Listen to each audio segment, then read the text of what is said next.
Allá se aventó uno para el otro lado. Se ha desbordado el río y le ha llegado hasta casi al techo un bus y hay gente atrapada ahí.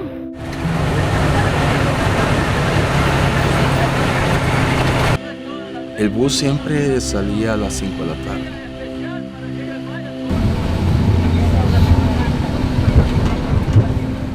Teníamos una hora promedio para esperar a aquellas mamás que tenían que esperar a sus hijos del colegio y también dándole tiempo a aquellos que salían de sus trabajos. Tratamos siempre la manera de mantener un equilibrio en el horario, ¿verdad? Para que tampoco el bus viniera solo. El 3 de julio salió su hora normal. Alabaré a mi Señor. Ese día amaneció normal, asoleado. Mi esposa incluso había tenido una actividad. Y me recuerdo que en mi tiempo de almuerzo, pues, me puse a pensar y dije, han de estar cansada, no creo que vaya a la iglesia. Y le dije, hola amor, ¿cómo estás? Bien, por aquí, ¿cómo estás? Cansada, fíjate, estoy cansada. Me imagino, fíjate que por eso te hablaba para ver si no vas al culto, los niños que no vayan. Pero Crisia dijo, yo sí voy a ir.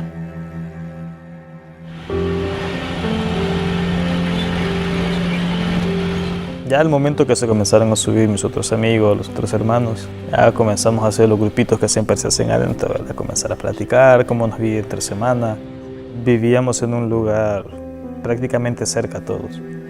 Y no era solo de vernos los domingos en la iglesia, sino que con Melvin era prácticamente casi a diario, porque él vivía un pasaje después del mío.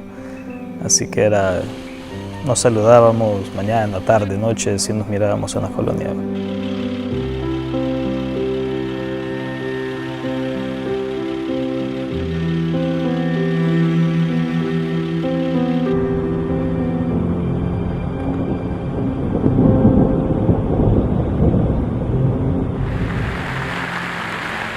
Empezó a llover muy fuerte, ya estaba tronando, yo vi que ya estaba relampagueando.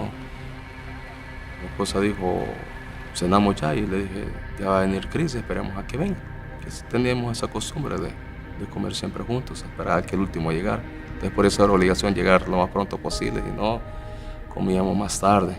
Y dije, hay que estar pendiente porque si llueve hay que salirle a encontrar para que no se mojara, porque no llevaba tampoco sombrilla ni nada con que cubrirse. Me estuve esperándola y estuve viendo el reloj y dije, ¿qué pasó? No han venido. Muchas de las personas mayores que iban en el bus decían que le estaba lloviendo demasiado fuerte, que esperáramos. Fuimos, creo que el penúltimo bus que salió del parqueo de la iglesia. Y ya como que a uno ya lo comienza a angustiar tanta lluvia, los truenos, relámpagos, todo eso. Ya toda la gente estábamos como un poco pensativos por la tormenta. Fue un tema en común en el bus, que era la tormenta que estaba cayendo. Yo iba sentado en el penúltimo asiento a mano derecha del bus. Cuando el bus pasó el puente, lo primero que hice fue ver el río. Quizás avanzamos unos 50 metros después del puente, cuando creo que todos sentimos un golpe como que chocó contra otro carro. El motorista volvió a acelerar intentando pasar, pero el bus se apagó. Cuando el bus se apagó, ya como que toda la gente, ¿qué pasa acá, verdad? Lo volvió a encender el bus. Cuando intentó volver a echar marcha, se volvió a apagar el motor, porque la primera repunta que nos pegó casi más arriba de las llantas. Prácticamente golpeó el motor, el agua. No fue un lapso de horas, sino que fueron minutos cuando el agua comenzaba a crecer, a subir. Yo mido 1,75 y el agua dentro del bus me llegaba hasta el pecho. Sonó el teléfono de la casa y mi esposa me dijo, mira, no le entiendo. Me dijo, ¿qué es lo que dice? Y ya me la pasó y le preguntó, ¿qué pasó? ¿Dónde estás? Y ella, toda preocupada, afligida, ya contándome la historia, ¿verdad? Que me dice, mira, veníamos acá y de repente el río se rebalsó. ¿El río se rebalsó? Le dije. Sí, ¿cuál río? El de aquí de la Málaga. ¿Y cómo se va a rebalsar? Le dije. Sí, se ha rebalsado y el agua ha subido. Y todavía de recuerdo le dije, bájense, papá, si no nos podemos bajar. Me dice que hay mucha agua y correntada nos va a llevar. No, hija, ¿cómo vas a creer? Le dijo que los va a llevar. Y le dije, Cristian, no creo. Le digo, o sea, ¿cómo va a hacer eso?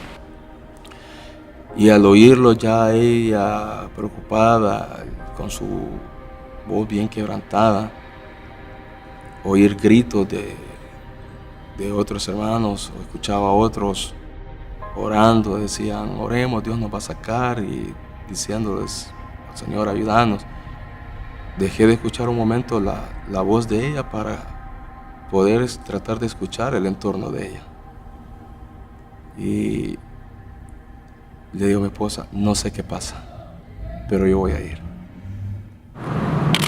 Yo ya traía la idea de hacer fotos del desbordamiento del río. No era la primera vez en ese año que estaba sucediendo y yo ya sabía de la situación, ¿verdad? Y calculé que había llovido bastante, entonces yo ya venía preparado como para hacer fotografía, ¿verdad? Y fue el primero en que bajarme y empezar a hacer fotos.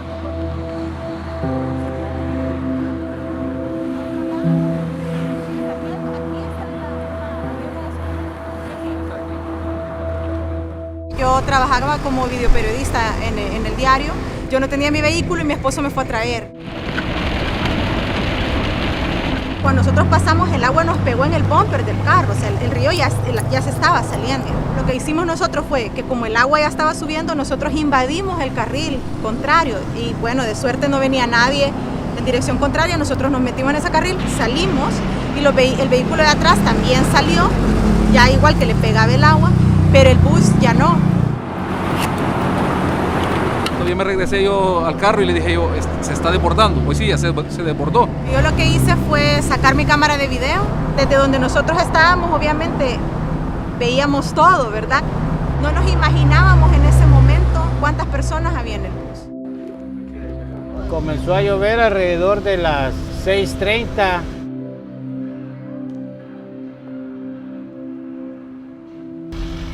Charlie 1. La zona donde está lloviendo, si es Santa Tecla, y llueve más de 30 minutos, seguro rebalse. Ahí donde entra, que las tomas que hace el medio televisivo, él ya estaba en un punto estratégico porque sabía que el río había colapsado. Entonces comenzamos a tirarle a las autoridades en Protección Civil, el 911, mira, reportan esto. Yo reporté al centro de operaciones nosotros. Lastimosamente la información era de que había unos niños atrapados, y no era así, sino que era el bus, y vimos que estaba completamente inundado. El puente ya estaba desaparecido. La Cruz Calle ya no era calle, sino que era otro río, donde ya prácticamente sabíamos que se nos iba a generar un problema y una emergencia más fuerte porque ya el río estaba desbordado. Yo hice un estudio para el Ministerio de Obras Públicas en 1986 para todo el área metropolitana y se revisaban las capacidades hidráulicas de las obras de paso, que se llaman los puentes, las bóvedas, los sectores peligrosos, y ahí salieron una cantidad de lugares que tenían problemas de capacidad hidráulica. Específicamente la zona de aquí de la Málaga, de la calle Modelo, Boulevard Venezuela, ya aparecían como con problemas de capacidad. Frente a la Málaga era frecuente que desbordara hacia la calle que da a la Málaga. La zona crítica era precisamente la zona que va de las inmediaciones del puente de la Málaga, el siguiente meandro, la siguiente curva. Pero también advertía, como lo confirmaron nuestros hidrólogos e ingenieros hidráulicos, tenía que hacerse en una segunda etapa una segunda obra porque allí hace una especie de remolino. Estas crecidas vienen como ondas. Puede ser que esté así, pero a los 2 minutos, ¡fum!, la onda sube y sale la onda. Viene a 20 kilómetros por hora. Esa masa de agua, ahí en ese lugar de 12 metros de ancho por 5 de alto, imagínense ese impacto de esa onda, que antes estaba, como usted dice, no, es que se veía que no se había salido. Recuerdo que solo agarré una gorra, agarré un paraguas. Más no sabía que ese paraguas es el que me iba a servir prácticamente de bastón. Le volví a llamar y le dije, ¿dónde están? Y me dijo, papá, estamos aquí por la gasolinera. Y me decía, ayúdanos.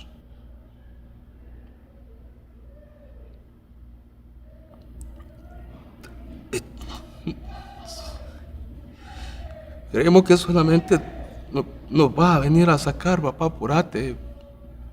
Vení. Y yo le dije, ¿a dónde están? Y me dice, papá, estamos por la gasolinera. Le dije, Cristian, bájense. Es que me decía, no puedo. No podemos porque la correntada nos lleva. Y me voy encontrando en el modelo una correntada de agua que me llegaba casi hasta las rodillas.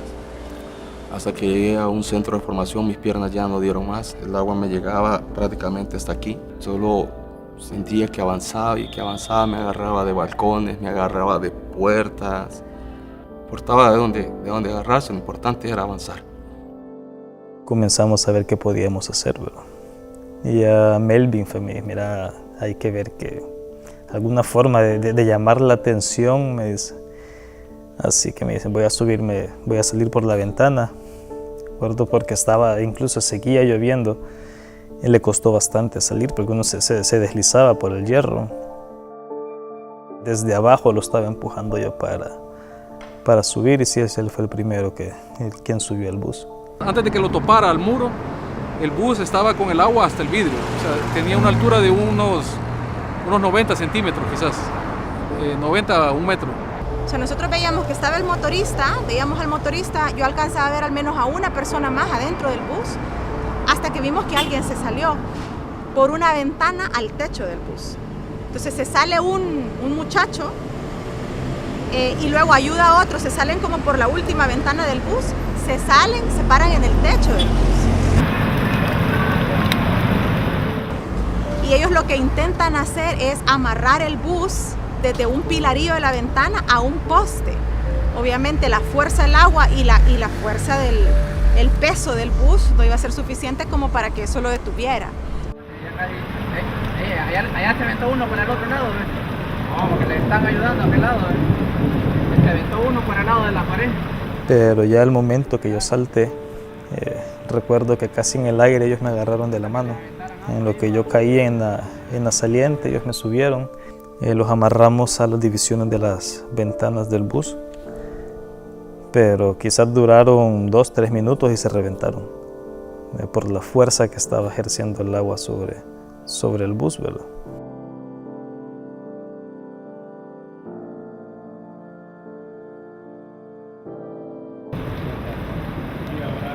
¿Aló? ¿Sí? Sí, dígame. Y le vuelvo a marcar a Cris y le digo, Cris, ¿qué pasó? Papá, estamos aquí todavía. El agua sigue subiendo, ya llegó a la mitad. Yo le dije, ¿cómo que llegó a la mitad? Cierran las puertas, cierran las ventanas, papá, cerramos todo. Pero está inundándose por bajo. Y si cerramos las ventanas nos estamos ahogando, me decía. Es que se hubieran bajado rápido y que no van nadie ahí, no van hombres que les pudieran haber ayudado. Y era precisamente en el momento que el bus estaba yendo. Porque la oí que me dijo, papá, el bus se mueve, nos lleva. Y toda la gente comenzó a gritar, oí el niño llorar. Yo le dije, Padre, guardado, Señor. Le dije.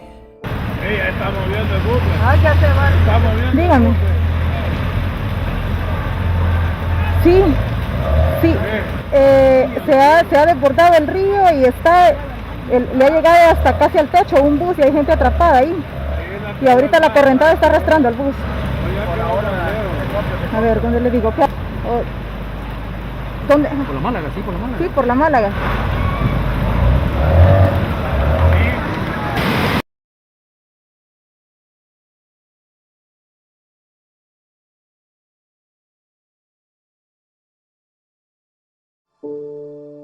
Ya no la volví a oír más, le volví a marcar y el teléfono solo me mandaba el buzón.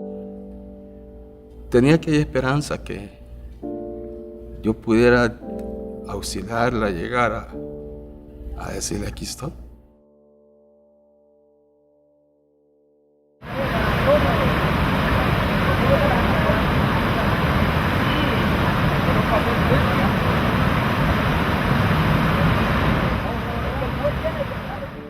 Y yo que comienzo a caminar, Vámonos por allá, señores, por favor, hombre. de repente el agua bajó. Se fue el agua. Ya no había agua. Llegué a la Málaga. Había unos bomberos ahí. Les dije, mire dónde está el bus. Ya se fue, lo lograron levantar. Le dije, es que yo acabo de hablar con mi hija. Le dije, ya lo lograron levantar. Y me dice, no sé, el bus se fue en el río. Me dijeron que había alguien que estaba en la Cruz Verde. Todavía tuve la esperanza que fuera Cris. Nos pegó pero de frente, cabal, y fue donde se fundió el motor. Y fue en donde me puso el freno el mano motorista para que no nos arrastrara. Pero cuando, digamos, unos 5 minutos ya estaba muy fuerte la corriente. Prácticamente estaba en shock. En el momento yo no sentí nada.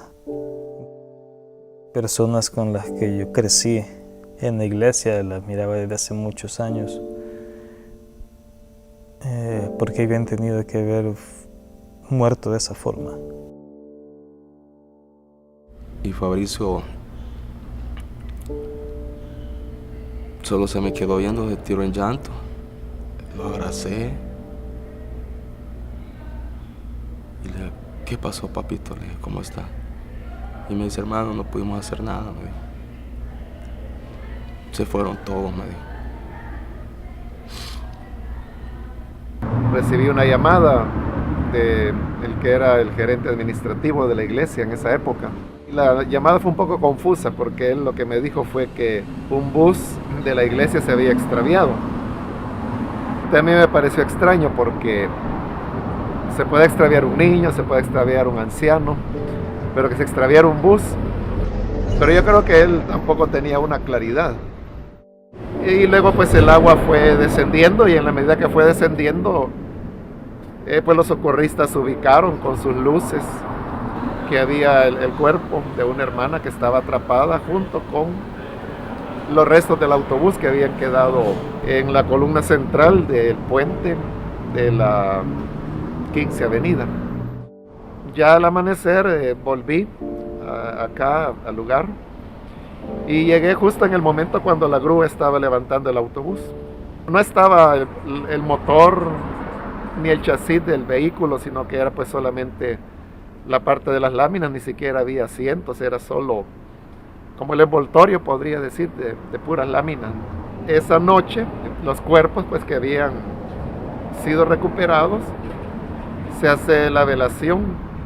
Nosotros le pedimos a los familiares que lo llevaran a la iglesia para hacer como una velación colectiva. Una parte de las familias accedieron, pero creo que la mayor parte de los cuerpos sí estuvieron en la iglesia. Pero ya al día siguiente comenzaron ya las entrevistas. Hoy me acompaña en el estudio el pastor general de la Misión Cristiana Elín, Mario Vega. A la izquierda está el pastor Mario Vega, pastor general de la iglesia Elín. El pastor general de la iglesia Elín confirma el deceso de 31 feligreses de los 34 pasajeros de la trasera. Desde las 6 de la mañana que empiezan los programas de opinión, o sea, no recuerdo qué canal fue, pero eso fue pues en todos los días siguientes. Y luego se dio el hecho de que algunas de las declaraciones que yo daba eran tergiversadas por los medios. El hermano, pues, que era gerente en esa época de la corporación, estableció la norma que donde quiera que yo fuera, siempre iba a haber un equipo al lado mío y que iba a estar grabando todo lo que yo dijera. Y si la iglesia calla, entonces la conciencia de la nación nunca llegará a cobrar una auténtica responsabilidad acerca de hechos como este. Y tenían como propósito el poder demostrar que lo que yo había dicho era una cosa y no lo que los medios decían. Y precisamente por una publicación de un periódico impreso fue que convocamos a una conferencia de prensa. Fue Luis Sanz quien escribió, bueno, prácticamente le echaba la culpa a la iglesia, diciendo de que la iglesia no les había enseñado nada más que orar y que por eso no habían hecho otra cosa más que orar, pudiendo bajarse cuando el nivel del agua todavía permitía que se bajaran del autobús.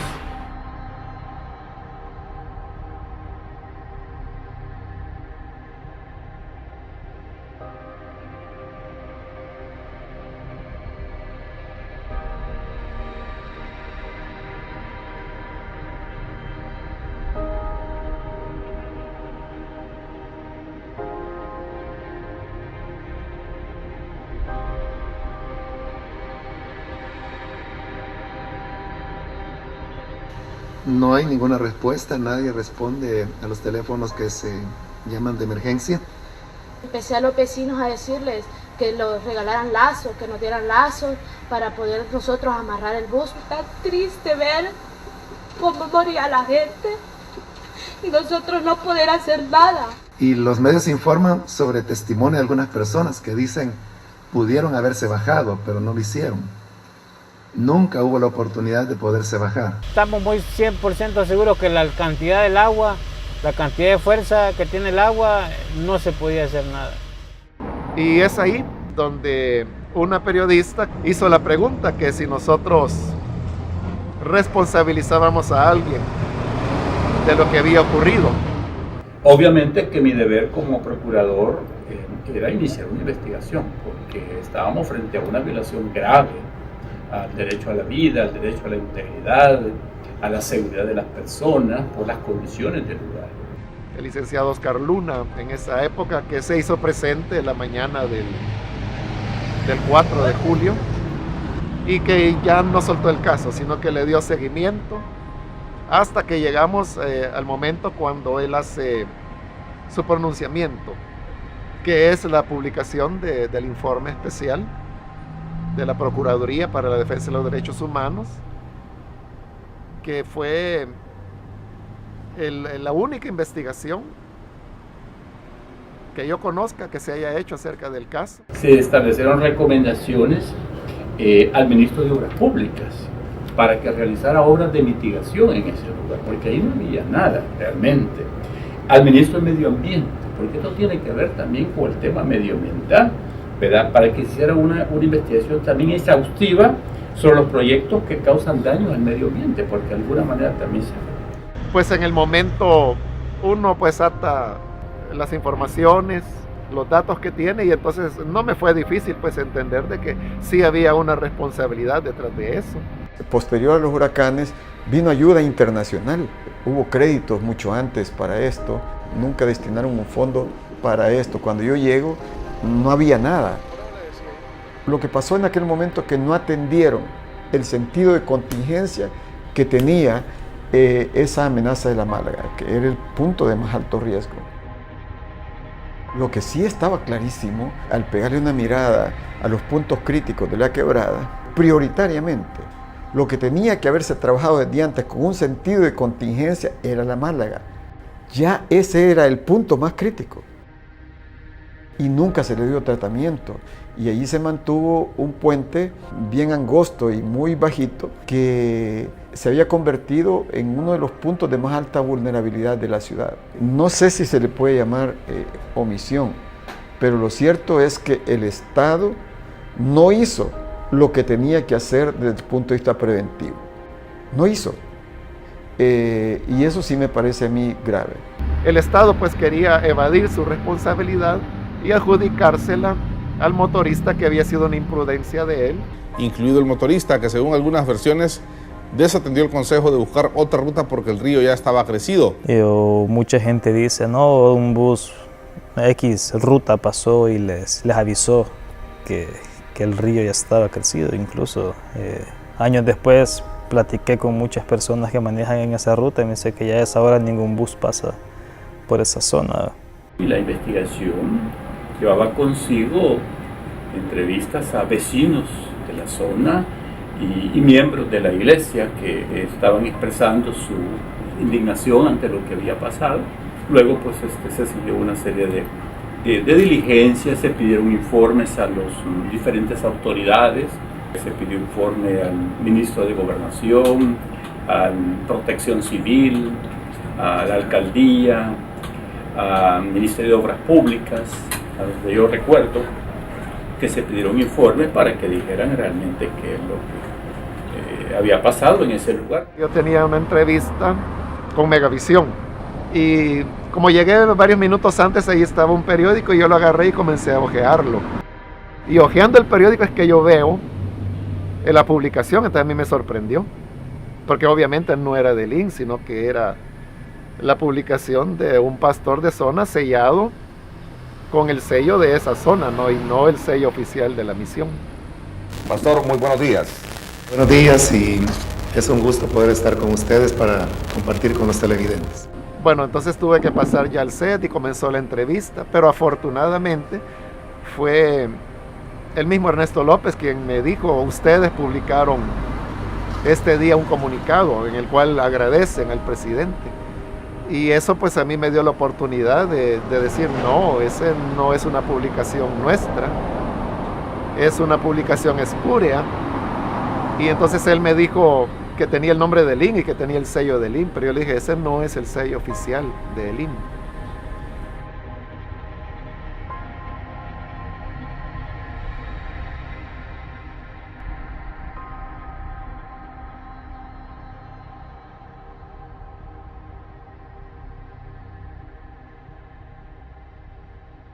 Hoy los invito a caminar juntos hacia un país seguro. El presidente Saca era muy hábil en el manejo de las iglesias evangélicas y él había logrado como ganar la voluntad de diversos pastores de diversas iglesias, pero también de algunos pastores dentro de Elín. Entonces lo que él hizo fue aprovechar esa amistad para que un pastor de zona hiciera esa publicación y que fue hecha en los medios de comunicación. La corporación de radio de la cual es propietario el doctor Luis Saca, tío del entonces presidente del país. Y sí me hicieron una entrevista, no recuerdo en cuál de las radios que forman esa corporación, pero luego me invitaron a otra entrevista. La primera entrevista había sido cuando la iglesia no había expresado todavía que señalaba una responsabilidad en el Estado. La segunda entrevista a la cual me invitaron era cuando ya se había hecho. Entonces me llamaron y me dijeron que no, que estaba cancelada la entrevista. Y posteriormente por personas que trabajan ahí, que son de la iglesia, yo me enteré que se había girado la orden que ninguna entrevista más en relación al tema de la Málaga, al menos pues en esa corporación de radio, y efectivamente hasta el día de hoy pues no ha vuelto a haber ninguna entrevista en relación a ese tema y en relación a ningún otro tampoco.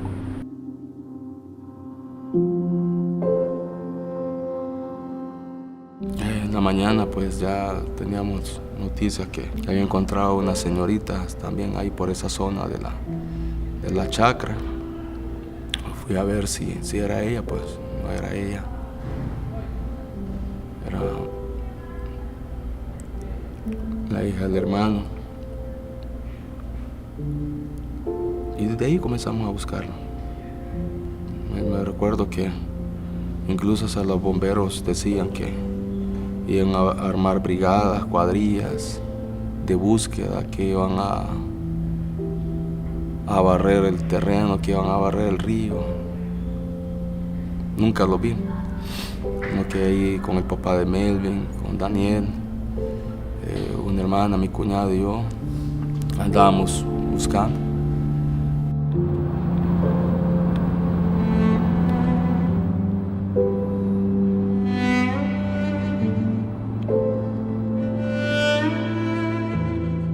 Un compañero de trabajo que de Chalate me decía, mira Luis, me dijo, te voy a decir esto, pero no quiero que te vayas a sentir mal, sino que es también para que ustedes tengan otras opciones. Así como cayó la tormenta, y a veces cuando llueve así, me dijo, hasta los ganados, me dijo, la lluvia se los lleva, me dijo, los ganados. Y se encuentran allá, me dijo, ahí, en el EMPA.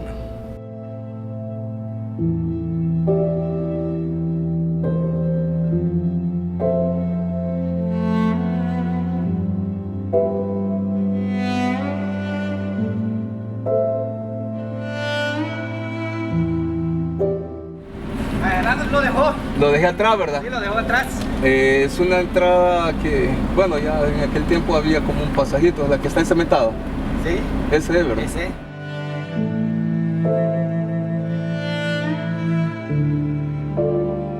Como la gente conoce el territorio, la gente conoce el embalse, siempre nos decían, al tercer día salen los cuerpos, o al tercer día sale a flote todos aquellos incluso animales que están ahí, que se hinchan y comienzan a salir. Y efectivamente, cuando hicimos nosotros cuenta, decimos viernes, sábado, domingo, entonces el domingo son 3 días, esperamos encontrarlo.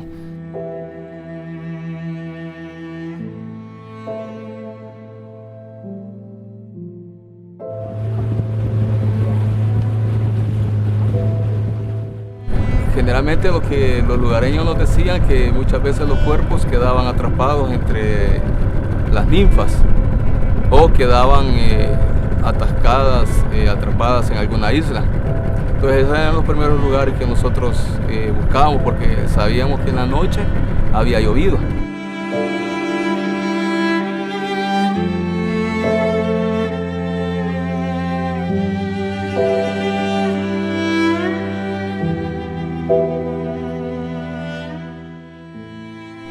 Crisa la encontramos en esta zona de acá.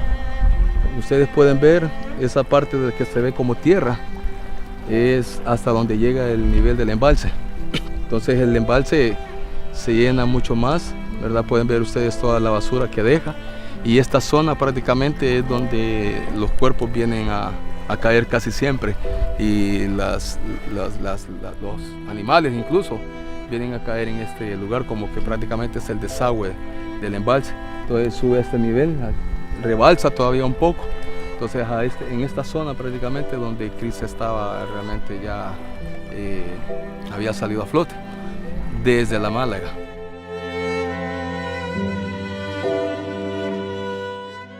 Ante el dolor humano, yo creo que lo más importante es que uno pueda estar cerca de las víctimas. Solo cuando uno está cerca de las víctimas comprende los procesos y las condiciones por las cuales las personas van pasando, y por qué para ellos 10 años después el dolor es como que si hoy hubiera sido.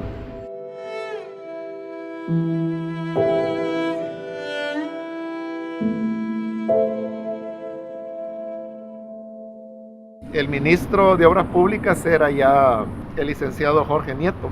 Él, la posición que adoptó fue decir que lo que nosotros estábamos haciendo era un manejo político.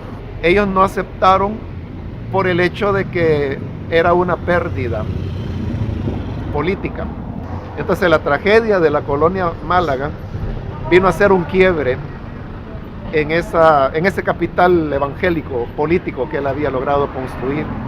Reconocer públicamente que había habido una omisión hubiera sido terminar de echar a perder ese capital.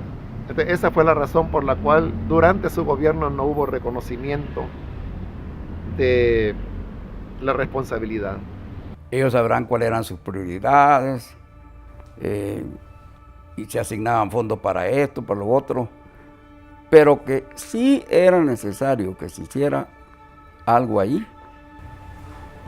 Era necesario. Lo más importante y la satisfacción más grande es poder tener la información, presentar la información a la gente. Lamentablemente aquí tuvieron que morir 31 personas para que los gobiernos empezaran a tomar cartas en el asunto, ¿verdad? Y es mucho más duro ver cómo mueren personas por una negligencia, ¿verdad? Nuestras expresiones y declaraciones nunca fueron políticas, sino que iban a los hechos y siempre citando las palabras que los expertos decían.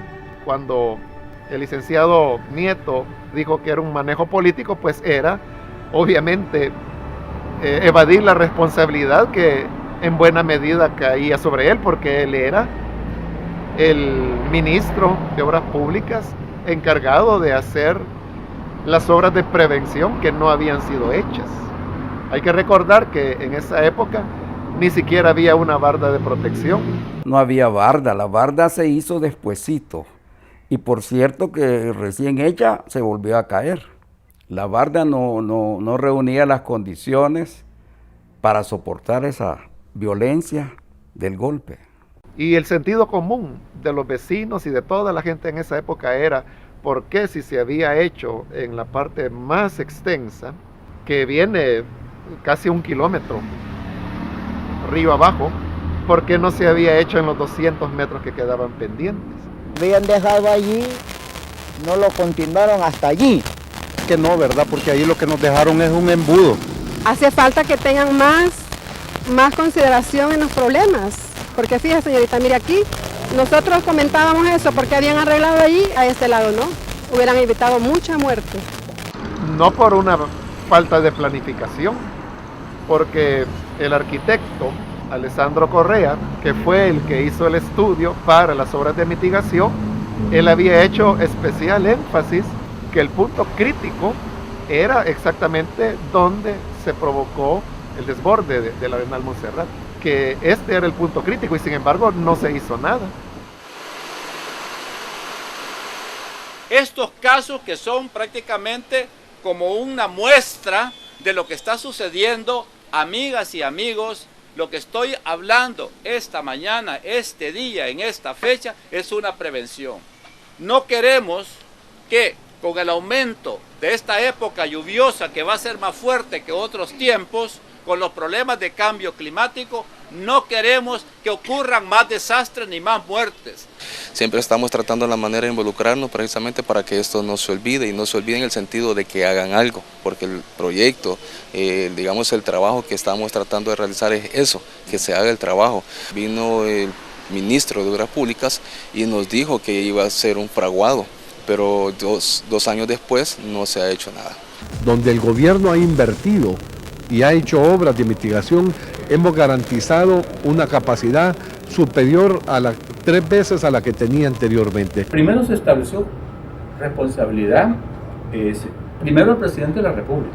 Eso fue claro, el presidente de la República, porque al final el presidente de la República es el que tiene que diseñar políticas a través de sus respectivos carteras de Estado, a través de sus respectivos ministros, de adoptar medidas en todo sentido, en este caso, medidas de protección. Cada año la Procuraduría ha venido reafirmando que se hagan las reparaciones. 10 años después no se hace. Entonces, eso todavía continúa siendo una omisión del Estado y lo seguirá haciendo hasta que no llegue el momento en que, tal como lo recomendó el Procurador y lo reafirmó la Asamblea Legislativa, un representante del Estado diga a nombre del Estado: pedimos perdón y queremos reparar el daño provocado a las familias. Una sola vida es suficiente para pedir perdón. Aunque uno no tenga autoría en eso, pero una sola vida de un niño, de una señora, es suficiente para pedir perdón. Porque incluso la misma ley faculta que si hay un incumplimiento a recomendaciones, se puede dar lo que se llama la figura de la censura pública al funcionario. El funcionario que desobedece o que no atiende una recomendación, porque entonces ¿qué sentido tiene? En los 2 gobiernos que han seguido, que ya no han sido del partido Arena, sino que han sido del Frente Farabundo Martí, ha sido simplemente por no darle importancia al caso, no darle a las personas el valor y el respeto que se merecen. Nosotros no tenemos el derecho de equivocarnos. Bueno, es un Estado que no ha cumplido con la sentencia y que aún no cumple con su pueblo. Profesor Salvador Sánchez Sereno. Y no cumple con la memoria de los fallecidos y con la exigencia legítima de los parientes. De la zona del Espino, de Santa Tecla, de la cordillera del Bálsamo, cuando no se ha respetado el límite para poder construir y proteger la cuenca con bosque, con árboles, entonces se produce más caudal. Porque el desbordamiento así de un río no es una cosa que la naturaleza lo hizo por capricho. O sea, ha habido toda una cadena de cosas que los humanos hemos hecho para que la naturaleza se comporte de este modo. Lo que hubiese sucedido 10 años atrás, sin que las construcciones que nosotros estamos viendo, todas las construcciones de la cima, Multiplaza, la Gran Vía, todos los centros comerciales, hoteles, etcétera, si eso no se hubiera construido o si se hubiese construido bien, porque el punto no es necesariamente no construir, pero construir bien, el agua hubiese llegado a la altura del reencauche de la llanta. Con estas construcciones y además mal hechas, el agua llegó a la mitad del autobús. Yo tengo ratos de pertenecer a la institución y ratos de andar en ese río cuando tradicionalmente se salía. El río es bien traicionero, donde de repente baja el nivel del agua, en cuestión de minutos sube. Lastimosamente, ¿qué nos íbamos a imaginar? Imaginar que un bus iba a ser arrastrado. Después de pasar por todos esos testimonios, llegan a la conclusión que el Estado había fallado a su deber de la alerta temprana, de haber hecho las obras de prevención que no habían sido hechas, de no haber respondido a tiempo ante la emergencia y de no haber tomado las labores de asistencia que se debían al caso. Muchos creían que el bus se había ido al río, pero en realidad fue el río el que se salió a traer el bus a la calle, o sea, a la calle donde pasa cualquier carro. El carrito de nosotros lo hubiera deshecho, o sea, y se llevó un bus con 30 personas, o sea, es algo bien grande. Hoy, 10 años después, y con todas las investigaciones que están en curso y las que han salido a luz, pues ya no queda ninguna duda que las obras no se hicieron por cuestiones de corrupción y que nuestros hermanos fallecieron a causa de la codicia de aquellos que prefirieron malversar, robar los fondos públicos para que, tomando ese dinero, no hacer las obras que llevaron como consecuencia de la muerte de 32 personas.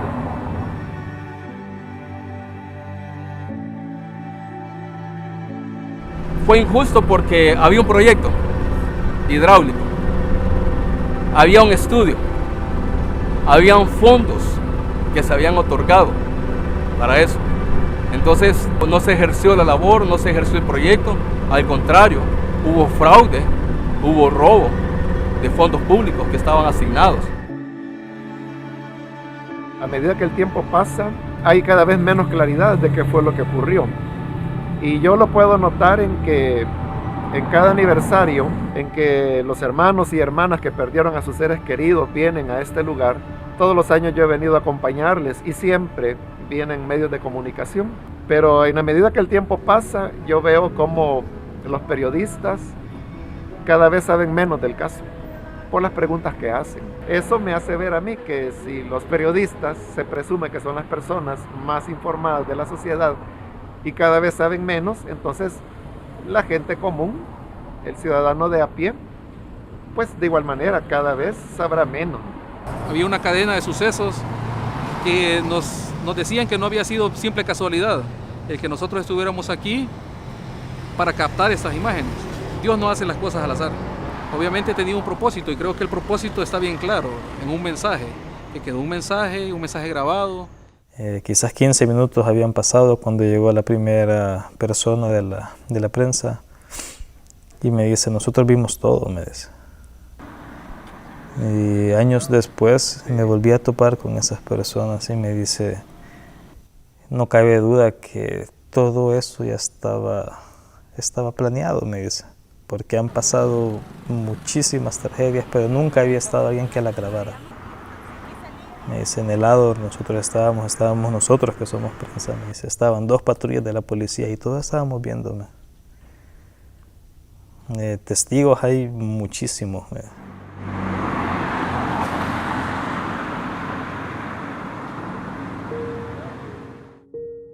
Tenemos que recordar que hubo 4 cuerpos que nunca se encontraron. Entonces, para esas 4 familias, ellos no tienen un lugar donde ir, sino solamente este monumento. Precisamente el monumento fue hecho con ese propósito, de preservar la memoria de las personas que fallecieron ese 3 de julio del año 2008. Desde que ocurrió la tragedia, la idea o la posición de la iglesia ha sido acompañar a las víctimas, a los familiares.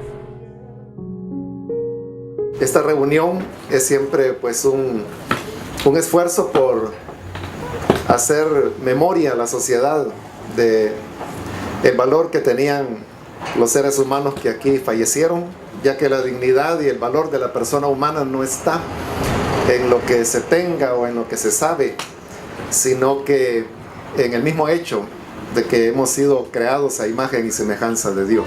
Más comprendo que llegó tu tiempo, que Dios te ha llamado para estar a su lado, así Él lo quiso, pero yo nunca pensé que doliera tanto. Y algo que mucha gente no sabe, mi padre había fallecido exactamente un mes antes de lo que pasó. Y sé que se siente perder a alguien que uno ama. Sé el vacío que queda, que incluso llevan por 10 años y aún se siente ese vacío de esa persona. Estamos apelando una injusticia que hubo, ¿verdad? Y es aquí donde a veces incluso los amigos, los hermanos decían, ¿y qué están apelando? Acepten la voluntad de Dios. Si nosotros aceptamos la voluntad de Dios, que ya no estaban junto con nosotros, que ellos ya fallecieron, mas sin embargo, ¿quién iba a luchar, quién iba a apelar por los derechos de toda una nación o de las colonias que estaban o que podían sufrir? Fue mucho más allá estar, digamos, en una vigilia para una vela colectiva. Hemos estado al lado de las familias y no solamente en el aniversario, ha sido un acompañamiento de sus alegrías, de sus tristezas, de sus enfermedades, de sus anhelos, de las aspiraciones académicas que los niños o jóvenes en su momento tuvieron, sus problemas de vivienda, sus problemas de salud, los que se casan, los que se gradúan. Es decir, es un convivir con ellos. Entonces, mientras ellos deseen que les acompañemos, creo que nuestra responsabilidad cristiana de amor y nuestra responsabilidad pastoral es estar al lado de ellos. Que las personas no olviden lo que ocurrió y también recordar al Estado que tiene todavía una deuda pendiente con las víctimas.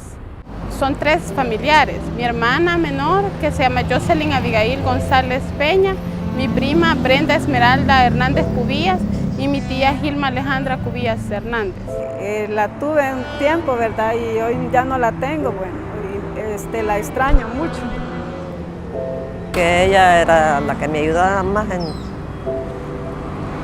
mis vitaminas, leche y todo eso. Ella Cruz Castillo, él era el jefe del hogar, y la esposa se llamaba María Palacios de Cruz. Para mí estos 10 años es como que se han sido 10 minutos que han pasado. El tiempo será la pena, el dolor, el tiempo no se siente. Mi papá, Hipólito Leonardo Alvarado, Blanca Estela Rivera de Leonardo, Kenny Alexandra Leonardo Melara. Perdimos acá a mi madre, Blanca Estela Rivera de Leonardo, a mi padre, Hipólito Leonardo, y a mi niña, Kenny Alexandra Leonardo. Y el hijo mayor se llamaba Eliezer Abinadad. Mi tío, quien conducía el bus, es William González. Son los que prácticamente en la familia que perdimos. Un vacío enorme, un vacío grandísimo.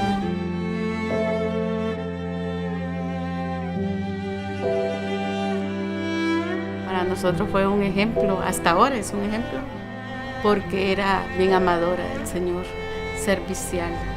Ella amaba a los niños porque le gustaba tratar con niños y con una disposición grande, que ella sí era bien jovial, temerosa del Señor, sí era. Amaba al Señor, amaba el servicio, amaba la juventud.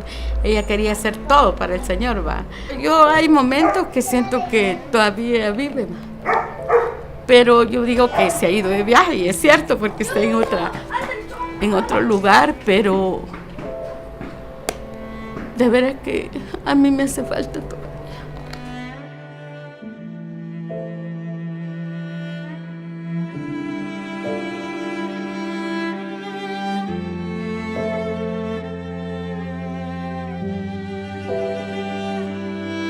Una lección muy importante para no perder la humanidad es que siempre estemos cerca de las víctimas, sean quienes sean, ya sean las víctimas de la tragedia de la colonia Málaga o las víctimas de tanto asesinato y de tanta muerte, de tanta violación, de tanto abuso y de tanta violencia que caracteriza a nuestra sociedad.